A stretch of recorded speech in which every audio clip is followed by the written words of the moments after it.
Eduard, we are referring by this name to a rich baron in his prime, had spent the best hour of an April afternoon in his orchard, grafting new shoots that he had received a little earlier onto young trees.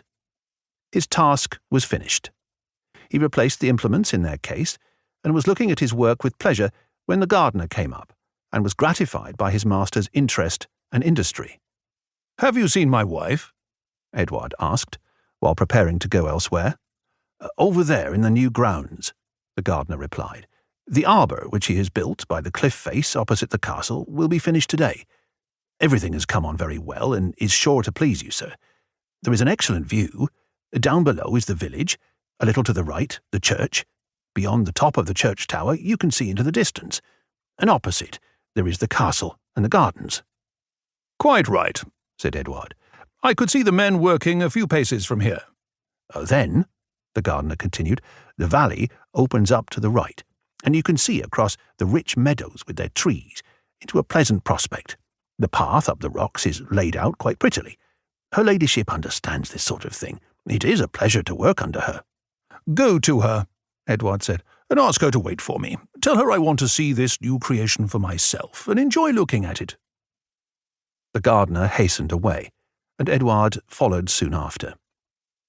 He climbed down the terraces and examined the glasshouses and hotbeds on his way past, until he came to the water, and then took a path to the place where it divided into two arms leading to the new grounds. He did not take the one which went by the graveyard, fairly directly to the cliff, but went by the other path, which wound its way up gently on the left through pleasant shrubs.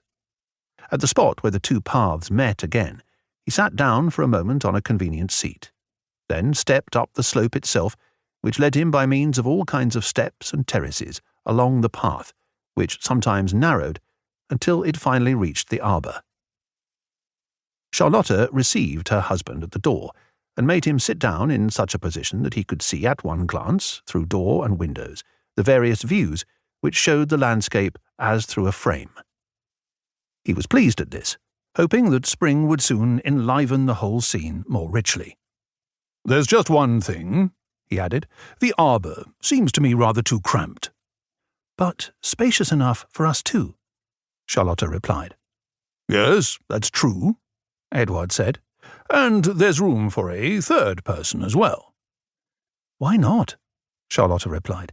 "And for a fourth. We should really want to prepare other places for larger groups of people."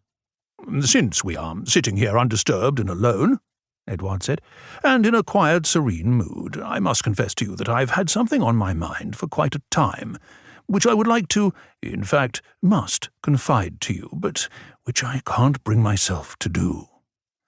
"I've noticed something of the sort," Charlotte answered. "And I can but confess," Eduard continued, "that I might have kept silent even longer if the postal messenger had not pressed me, and if we had not to make up our minds today." "What is it, then?" Charlotte asked in a friendly and accommodating manner. "It concerns our friend the captain," Eduard answered. "You know what a sad position he's been placed in, like so many others, through no fault of his own.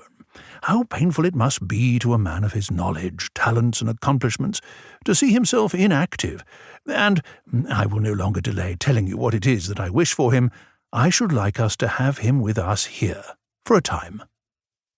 "That must be thought over, and needs looking at from more than one angle," Charlotte said. "I'm ready to let you have my views," Eduard replied to her. "There is a subdued expression of deepest discontent in his last letter. Not that he's lacking anything in particular, for he knows how to keep within bounds, and I have looked after what is necessary. Nor does he feel awkward at taking something from me, for in the course of our lives we have come to be so mutually indebted that we can't reckon out how our credit and debit stand towards each other. What really torments him is that he is without occupation. His pleasure, indeed his passion, consists of making available for the use of others the many abilities that he has developed in his own personality, and now to fold his hands in his lap, or to go on studying further, acquiring further skills, because he can't make use of what he possesses in full measure. In short, my dear, it is a painful situation, the unpleasantness of which he feels doubly, indeed 3 times as strongly in his solitude."